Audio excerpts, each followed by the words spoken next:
नमस्कार, public news देख रहे हैं आप। देश की शिक्षा व्यवस्था से जुड़ी एक बेहद बड़ी खबर सामने आई है। सुप्रीम कोर्ट ने यूजीसी के नए नियमों पर फिलहाल रोक लगा दी है। अदालत ने कहा कि जब तक केंद्र सरकार और यूजीसी अपना जवाब दाखिल नहीं कर देते, तब तक ये नए नियम लागू नहीं होंगे और 2012 के पुराने नियम ही प्रभावी बने रहेंगे। यह फैसला उस वक्त आया है जब देश के अलग अलग हिस्सों में यूजीसी के नए नियमों को लेकर भारी विरोध प्रदर्शन हो रहा था। छात्र संगठन सड़कों पर उतर आए थे और कई सामाजिक संगठनों ने इसे समाज को बांटने वाला कदम बताया था। तो आखिर सुप्रीम कोर्ट ने ऐसा क्या कहा? कोर्ट रूम में क्या क्या हुआ? चीफ जस्टिस ऑफ इंडिया की अध्यक्षता वाली बेंच ने किन बातों पर चिंता जताई और जिन नियमों पर रोक लगी है उनमें ऐसा क्या था जो इतना विवादित हो गया? दोस्तों, सुप्रीम कोर्ट की जिस बेंच ने इस मामले की सुनवाई की, उसकी अध्यक्षता chief justice of India justice Suryakant कर रहे थे। बेंच ने सुनवाई के पहले ही दिन एक असाधारण कदम उठाते हुए यूजीसी के नए नियमों पर रोक लगा दी। आमतौर पर कोर्ट पहले सरकार और संबंधित पक्षों से जवाब मांगती है और फिर कोई अंतरिम आदेश देती है, लेकिन इस मामले में कोर्ट ने नोटिस जारी करते ही नियमों को स्टे कर दिया। कोर्ट ने कहा कि ये नियम समाज में विभाजन पैदा करने की क्षमता रखते हैं और इनके कारण गंभीर सामाजिक असर पड़ सकता है। इसलिए जब तक मामले की पूरी सुनवाई नहीं हो जाती, तब तक नए नियम लागू नहीं किए जा सकते। कोर्ट ने साफ कहा कि फिलहाल 2012 के पुराने यूजीसी नियम ही लागू रहेंगे। पिछले कुछ हफ्तों से देश के अलग अलग विश्वविद्यालयों, खासकर उत्तर भारत के राज्यों में यूजीसी के नए नियमों को लेकर भारी विरोध चल रहा था। छात्र संगठनों और शिक्षाविदों का कहना था कि ये नियम शिक्षा संस्थानों में जाति आधारित विभाजन को बढ़ावा देगा, पुलिस और प्रशासनिक हस्तक्षेप बढ़ाएंगे और विश्वविद्यालय के स्वायत्त स्वरूप को कमजोर करेगा। इसके बाद कई याचिकाएं सुप्रीम कोर्ट में दाखिल की गई, जिनमें इन नियमों को असंवैधानिक बताते हुए रद्द करने की मांग की गई। कोर्ट ने उन्हीं याचिकाओं पर सुनवाई करते हुए ये अंतरिम आदेश दिया। सुनवाई के दौरान कोर्ट रूम में काफी गंभीर बहस हुई। याचिकाकर्ताओं की ओर से वरिष्ठ अधिवक्ता विष्णुकांत जैन और अन्य वकीलों ने नए नियमों की भाषा और उसके प्रभाव पर सवाल उठाए। उन्होंने कोर्ट को बताया कि नए नियमों में ऐसे प्रावधान है जो विश्वविद्यालय परिसरों में सामाजिक तनाव, आपसी अविश्वास और प्रशासनिक दखल को बढ़ा सकता है। कोर्ट ने विशेष रूप से उस क्लॉज पर बार बार सवाल उठाए जिससे लेकर याचिकाकर्ताओं का दावा था कि इससे समाज में डिवीजन पैदा हो सकता है। जजों ने कहा कि पहली नजर में ही इन नियमों की भाषा स्पष्ट नहीं है, बल्कि धुंधली और व्यापक है, जिससे इनके गलत इस्तेमाल की संभावना बनती है। दोस्तों, इस सुनवाई में चीफ जस्टिस ऑफ इंडिया की कुछ टिप्पणियां बेहद अहम रही। सीजेआई ने कहा, 75 साल की आज़ादी के बाद हमने एक ऐसा समाज बनाने की कोशिश की है जो जातिहीन हो। क्या हम अब उस पीछे की ओर जा रहे हैं? क्या हम फिर से उस समाज की ओर लौट रहे हैं जहां पहचान के आधार पर विभाजन ज्यादा होगा? उन्होंने आगे कहा कि अदालत की चिंता यह है कि इन नियमों के कारण कोई ऐसी स्थिति न बने जिससे समाज में कानून व्यवस्था की समस्या पैदा हो। सीजेआई ने यह भी कहा कि कोर्ट का उद्देश्य यह सुनिश्चित करना है कि कोई भी व्यक्ति या समुदाय बिना उपचार के न रह जाए, लेकिन इसके लिए ऐसे नियम बनाना जरूरी नहीं है जो पूरे समाज में तनाव पैदा करे। दोस्तों, सुप्रीम कोर्ट का यह कदम इसलिए भी खास माना जा रहा है क्योंकि अदालत ने नोटिस जारी करते ही नियमों पर रोक लगा दी। आमतौर पर कोर्ट पहले सरकार से जवाब मांगती है और फिर सुनवाई के बाद कोई अंतरिम आदेश देती है, लेकिन इस मामले में कोर्ट ने माना कि मामला इतना संवेदनशील और व्यापक प्रभाव वाला है कि तुरंत दखल देना जरूरी है। कोर्ट ने कहा कि नए नियमों से भयानक असर पड़ सकता है और समाज में गंभीर तनाव पैदा हो सकता है, इसलिए फिलहाल इन्हें लागू नहीं होने दिया जा सकता। सुनवाई के दौरान केंद्र सरकार की ओर से solicitor general Tushar Mehta court में मौजूद थे। जब कोर्ट ने उनसे पूछा कि क्या वह इस पर कुछ कहना चाहेंगे, तो उन्होंने कहा कि यह एक संवैधानिक मामला है और इसके दूरगामी असर है, इसलिए सरकार इस पे सोच समझकर जवाब देना चाहती है और थोड़ा समय मांगा। कोर्ट ने केंद्र सरकार और यूजीसी दोनों को नोटिस जारी करते हुए कहा कि वे अपना जवाब दाखिल करें। अगली सुनवाई की तारीख 19 मार्च की तय की गई है। अब सवाल यह है कि आखिर नए यूजीसी नियमों में ऐसा क्या था जिस पर इतना बड़ा विवाद खड़ा हो गया। दोस्तों, इस नए नियमों का मुख्य उद्देश्य था विश्वविद्यालय में इक्विटी यानी समता आधारित व्यवस्था को मजबूत करना और अनुसूचित जाति, अनुसूचित जनजाति और अन्य पिछड़े वर्गों के छात्रों को भेदभाव से सुरक्षा देना। इसके तहत विश्वविद्यालय में इक्विटी सेल्स बनाने का प्रावधान था। जातिगत भेदभाव और उत्पीड़न की शिकायतों पर सख्त कार्रवाई की व्यवस्था की गई थी। कुछ मामलों में पुलिस और प्रशासनिक हस्तक्षेप का भी रास्ता खोला गया था। शिकायतों को गंभीर अपराध की श्रेणी में लाने की संभावनाएं भी रखी गई थी।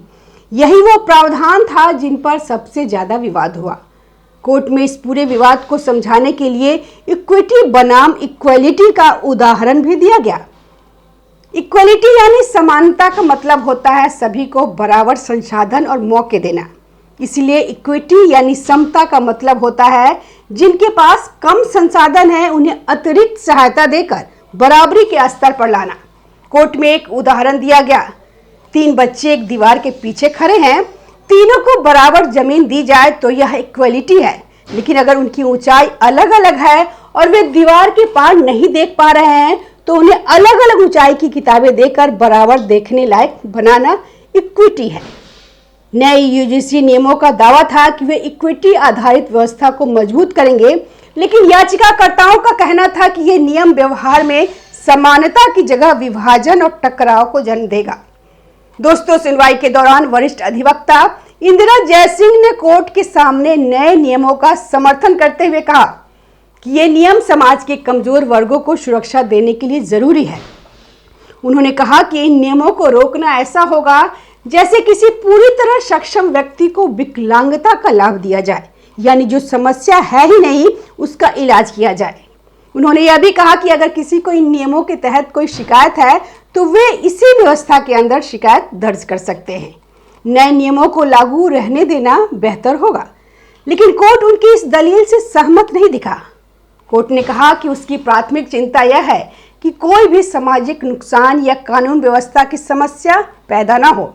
सीजीआई ने कहा कि ऐसी स्थिति नहीं हो सकती कि आप पहले कोई कानून या नियम बनाएं, उससे समाज में समस्या पैदा हो जाए और फिर आप अदालत से राहत मांगे। कोर्ट ने यह भी कहा कि अगर नियमों की भाषा स्पष्ट है और उनके गलत इस्तेमाल की संभावना है तो उन्हें बिना पूरी सुनवाई के लागू होने देना जोखिम भरा होगा। कोर्ट ने आदेश दिया कि जब तक नए नियमों पर अंतिम फैसला नहीं हो जाता तब तक 2012 के पुराने यूजीसी नियम ही प्रभावी रहेंगे। कोर्ट ने यह भी स्पष्ट किया कि इसका उद्देश्य यह सुनिश्चित करना है कि पीड़ितों को न्याय से वंचित न होना पड़े और शिकायत निवारण की व्यवस्था बनी रहे। यानी कोर्ट ने यह संतुलन बनाने की कोशिश की कि न तो नए विवादित नियम लागू हो और न ही शिकायतों का समाधान करने की कोई व्यवस्था खत्म हो। याचिकाकर्ताओं का कहना था कि नए यूजीसी नियमों में ऐसे प्रावधान है जिनसे हर शिकायत को जातिगत भेदभाव और अत्याचार से जोड़कर देखा जा सकता था। इससे विश्वविद्यालय परिसरों में डर, अविश्वास और प्रशासनिक दबाव का माहौल बन सकता था। कुछ लोगों का दावा था कि इससे सामान्य शैक्षणिक विवाद भी आपराधिक मामलों में बदल सकता था, जिससे छात्रों और शिक्षकों के बीच तनाव बढ़ सकता था। कोर्ट ने इन आशंकाओं को पूरी तरह खारिज नहीं किया और कहा कि इन पर गंभीरता से विचार किया जाना चाहिए। अब इस पूरे मामले की अगली सुनवाई 19 मार्च को होगी। तब केंद्र सरकार और यूजीसी अपना विस्तृत जवाब दाखिल करेंगे। याचिकाकर्ताओं को फिर से अपनी दलीलें रखने का मौका मिलेगा। कोर्ट इन नियमों की संवैधानिक वैधता पर विचार करेगी। इसके बाद ही तय होगा कि नए यूजीसी नियम पूरी तरह लागू होंगे या नहीं, इनमें संशोधन किया जाएगा या नहीं, या फिर इन्हें रद्द कर दिया जाएगा। फिलहाल छात्रों और विश्वविद्यालय प्रशासन के लिए स्थिति स्पष्ट है। नए यूजीसी नियम लागू नहीं होंगे, पुराने 2012 वाले नियम ही प्रभावी रहेंगे। शिकायत निवारण और अनुशासन से जुड़ी व्यवस्था पहले की तरह चलेगी। इससे उन विश्वविद्यालयों को राहत मिली है जहां इन नियमों के खिलाफ विरोध प्रदर्शन हो रहा था। छात्र संगठनों का कहना है कि सुप्रीम कोर्ट का यह फैसला अस्थायी राहत जरूर है, लेकिन अंतिम जीत तभी होगी जब नए नियमों को पूरी तरह रद्द किया जाएगा। दोस्तों, इस फैसले का असर सिर्फ शिक्षा व्यवस्था तक सीमित नहीं है। इस मामले ने जाति और सामाजिक न्याय पर राष्ट्रीय बहस को फिर से तेज कर दिया है। सरकार और विपक्ष के बीच वैचारिक टकराव को उजागर किया है। न्यायपालिका की भूमिका को एक बार फिर केंद्र में ला दिया है।